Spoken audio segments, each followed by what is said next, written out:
Aula 7, segunda lei de Ohm e resistores especiais. A segunda lei de Ohm diz que a resistência de um condutor depende das dimensões e do material de que é feito este condutor. Por exemplo, vamos supor que tenhamos dois condutores feitos do mesmo material, tendo a mesma área da secção transversal, neste caso a secção é circular, tem área de secção S os dois, porque tem o mesmo diâmetro. Porém, o condutor 1 é maior que o condutor 2. Verifica-se que, experimentalmente, a resistência do condutor maior é maior que a resistência do condutor menor. Conclusão: a resistência é diretamente proporcional ao comprimento. Isto é, se o comprimento aumentar, a resistência também aumenta. Vamos considerar agora dois condutores feitos do mesmo material, mesmo comprimento, porém áreas de secção transversal diferente. No caso, o condutor 1 tem um diâmetro maior que o condutor 2. Verifica-se experimentalmente que o condutor 1 terá uma resistência menor que o condutor 2. Conclusão: a resistência é inversamente proporcional à área da secção transversal. O que significa dizer isso? Se a área da secção transversal aumentar, a resistência do condutor diminui. Por fim, se considerarmos dois condutores com as mesmas dimensões, mesmo comprimento e mesma área de secção transversal, porém feitos de materiais diferentes, por exemplo, um é feito de prata e o outro é feito de ferro, verifica-se que o condutor feito de prata tem resistência menor que o condutor feito de ferro. Conclusão: a resistência depende do material. Se você trocar o material, você muda a resistência do condutor. Essa conclusão final que diz o seguinte: dado um condutor de comprimento L, área de secção transversal S, feito de um determinado material, a resistência desse condutor pode assim ser calculada. A resistência é igual à resistividade, que é uma característica do material, representada aqui pela letra ρ, a resistividade.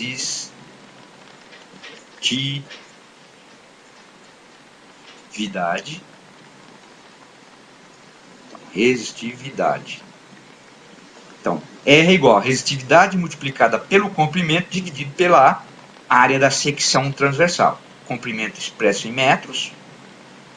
A área da secção pode ser expressa tanto em metro quadrado como em milímetro quadrado. E a resistividade do material, ela é expressa ou em ohms vezes metro, ou em ohms vezes milímetro quadrado por metro.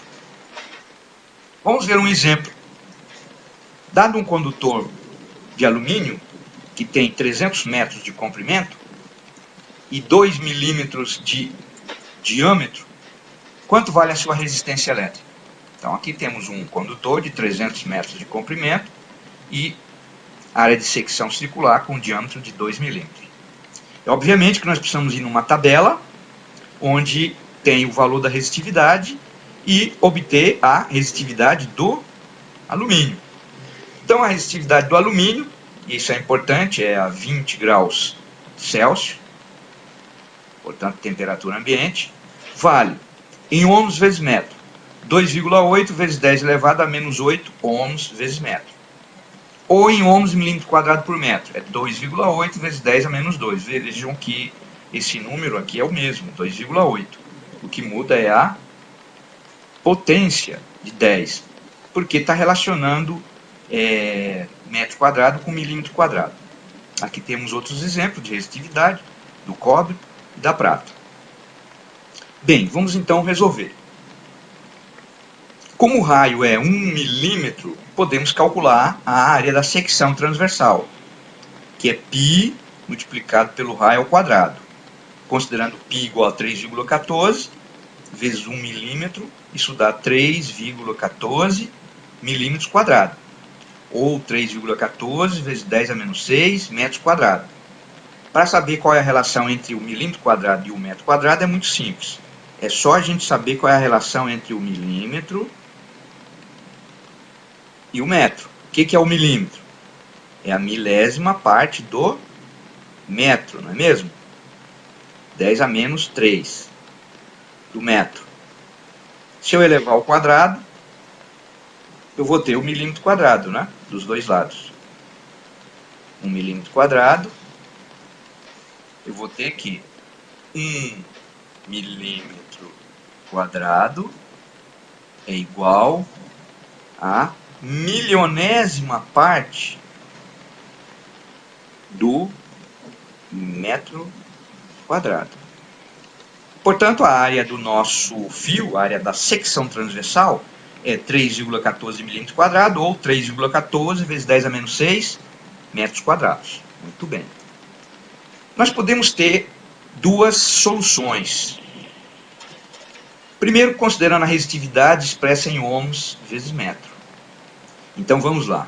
R é igual a 2,8 vezes 10 a menos 8 ohms vezes metro. Vezes 300 metros. Não esqueça, o comprimento tem que estar sempre em metro.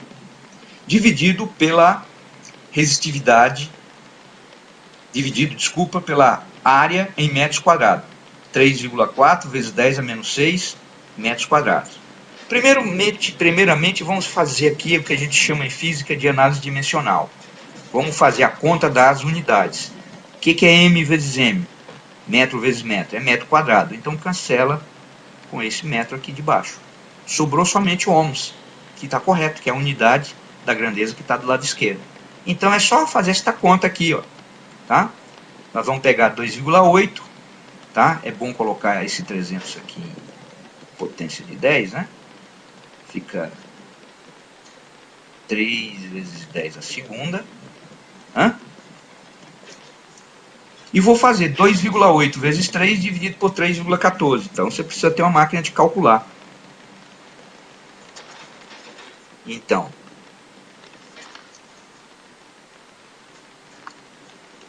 dois vírgula oito multiplicado por 3 e dividido por 3,14. Isso dá 2,67. 2,67. E o que acontece com a potência de 10? Só a potência. Vamos fazer aqui, ó, 10 a menos 8 vezes 10 a segunda do 300, não é mesmo? E esse 10 a menos 6 vai para cima, fica 10 a menos 6. 10 a sexta, digo. 10 a sexta. 10 a menos 6 vai para cima e fica 10 a sexta, positivo. 10 a segunda com 10 a sexta, 10 elevado ao oitavo, cancela, dá 1. Portanto, o resultado, 2,67 ohms, é o valor da resistência do fio. Se nós considerarmos a resistitividade expressa em ohms, milímetro quadrado por metro, que é 2,8 vezes 10 a menos 2 ohms, milímetro quadrado por metro. O comprimento é 300 metros, e a área da secção agora é obrigado a vir em milímetro quadrado. Então, vamos fazer primeiro a análise dimensional. Olha, metro, cancela com metro, não é mesmo? E milímetro quadrado, cancela com milímetro quadrado. Sobrou o quê? Só ohms. E aí eu vou fazer a conta, né? 2,8 vezes 10 a menos 2, isso aqui, olha. 3 vezes 10 a segunda.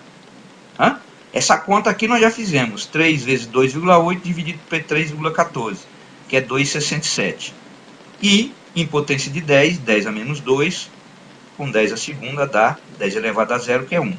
Então, vejam que o resultado, óbvio, tinha que ser o mesmo. Fica a seu critério escolher qual o caminho melhor. Só não pode misturar unidades, que aí você vai obter um resultado errado. variação da resistência com a temperatura. A resistência varia com a temperatura, a resistência de um metal, por exemplo, varia com a temperatura, porque a resistividade varia com a temperatura. Os metais seguem aproximadamente a lei. Resistência à temperatura final é igual à resistência à temperatura inicial, multiplicado por 1 mais alfa delta teta, onde o delta teta é uma letra grega, né? Também a gente usa muito letra grega, né? Teta. Tá? A gente não vai fazer delta t para não confundir com tempo, né? Então, a variação de temperatura é a temperatura final menos a temperatura inicial. Quer dizer, a temperatura, digamos, ambiente é 20 graus, é tanto, é RI, e você esquenta aquele metal até 200 graus. A resistência muda para um valor RF que você calcula desta forma. Então, o delta teta seria 200 menos 20, não é mesmo? Esse coeficiente de temperatura é uma característica do material. No caso dos metais, esse coeficiente de temperatura é mais ou menos 0,004 graus Celsius a menos 1, ou por grau Celsius. Tá? Menos 1. Quando o coeficiente de temperatura é positivo, significa o quê? Que aumentando a temperatura, a resistência aumenta também. É o caso dos metais, que tem um coeficiente de temperatura positivo. Se o coeficiente de temperatura, por outro lado, for menor que zero, negativo, portanto, quando a temperatura aumenta, a resistência diminui. É o caso dos materiais semicondutores, que você estuda em outro curso. Vamos chamar de resistores especiais alguns resistores que têm algumas características diferentes do resistor que a gente viu. Por exemplo, o resistor chamado de potenciômetro ou resistor variável. São resistores cuja resistência pode variar. A simbologia adotada, né, pela BNT é essa, e essa é a alternativa. O princípio de funcionamento é muito simples. Dado um condutor, né, que tem um comprimento LAB, né, tem um comprimento aqui LAB, se nós colocarmos aqui um contato deslizante, quer dizer, esse contato pode se deslocar de A até B, o que vai acontecer? Esse comprimento aqui, ó, que é LAC, ele vai variar. E esse aqui também, LCB. Consequentemente, a resistência entre A e C e a resistência entre C e B, elas variam. É só lembrarmos da segunda lei de Ohm. A resistência depende do comprimento, do material e da área da secção. É muito mais fácil variarmos o comprimento do que variar as outras duas grandezas. Então, dessa forma aqui, um potenciômetro, uma resistência variável, funciona. Existem diversos tipos, mas o princípio de funcionamento é essencialmente o mesmo. Aqui nós temos um desenho, né, de um potenciômetro, muito comum, onde aqui seria o terminal A, né, terminal fixo, e aqui o outro terminal fixo, B, e aqui o cursor, que é o centro. Então, quando nós giramos esse eixo aqui, olha, o que acontece? Tem aqui um contato, né, deslizante que se desloca de uma extremidade até a outra. É lógico que, neste caso, ele é colocado em forma de ferradura por uma questão de economizar o espaço, porque se a gente colocar ele desse jeito, esticado, tornaria o componente muito grande. Apesar que existem resistores variáveis que têm o elemento resistivo, né, colocado dessa maneira, na vertical, ou esticado, vamos assim dizer, e não em forma de ferradura. Então esse é o potenciômetro. Existem diversos tipos de potenciômetro, esse é o mais conhecido. Os termistores. O que são os termistores? São resistores que possuem um coeficiente de temperatura muito grande. O que significa isso? Quando a temperatura varia um pouquinho, a resistência varia muito. E eles podem ter um coeficiente de temperatura positivo ou negativo. No caso de coeficiente de temperatura positivo, o nome do termistor é chamado de PTC. que é a abreviatura de Positive Temperature Coefficient, isto é, coeficiente de temperatura positivo, em português. Tá? Quando o coeficiente de temperatura é negativo, temos um componente chamado de NTC, que é negativo, temperatura e coeficiente, isto é, coeficiente de temperatura negativo. O que significa isso? Nesse primeiro caso, quando a temperatura aumenta um pouquinho, tá? A resistência aumenta muito. Neste caso, quando a temperatura varia um pouquinho, aumenta um tiquinho, a resistência diminui muito. Aqui nós temos o gráfico que mostra o comportamento da resistência no eixo vertical, na realidade do log da resistência, em função da variação da temperatura no eixo horizontal. Então vejam o que acontece aqui com o PTC. Ele vai operar nessa região aqui, ó. Ele não opera nessa região, e nem nessa. É aqui, ó. Tá? Quando a temperatura aumenta, a resistência dele aumenta muito, mas aumenta muito mesmo. Enquanto aqui nós temos o gráfico representativo do comportamento da resistência do NTC em função da temperatura. Então, quando a temperatura aumenta, o que acontece com a resistência? Diminui.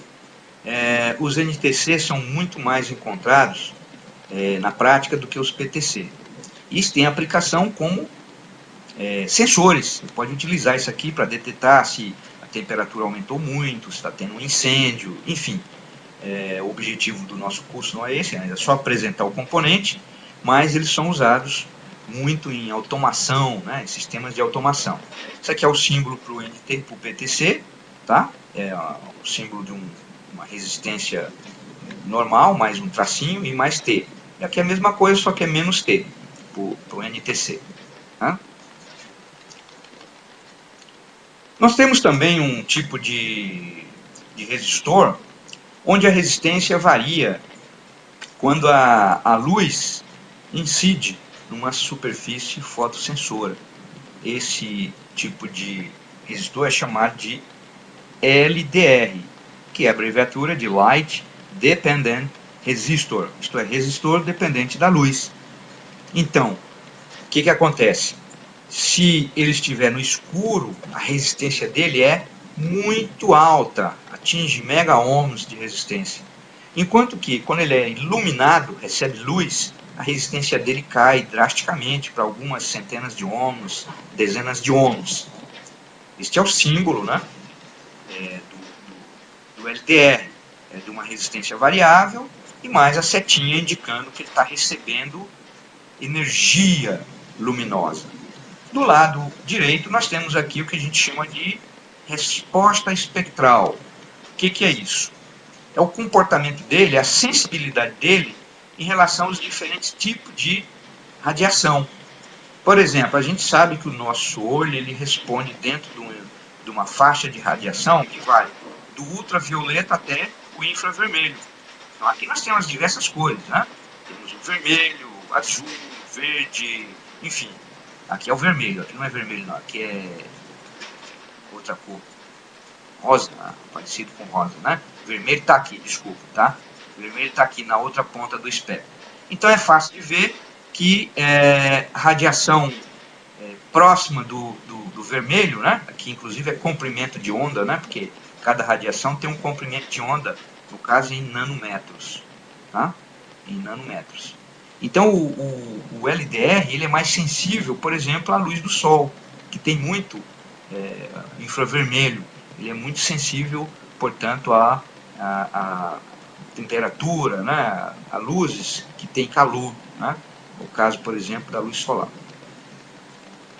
Então, por hoje nós terminamos a nossa aula, que foi sobre resistores especiais, foi sobre a segunda lei de Ohm, e também falamos um pouco sobre variação da resistência com a temperatura. Maiores detalhes, consulte a bibliografia.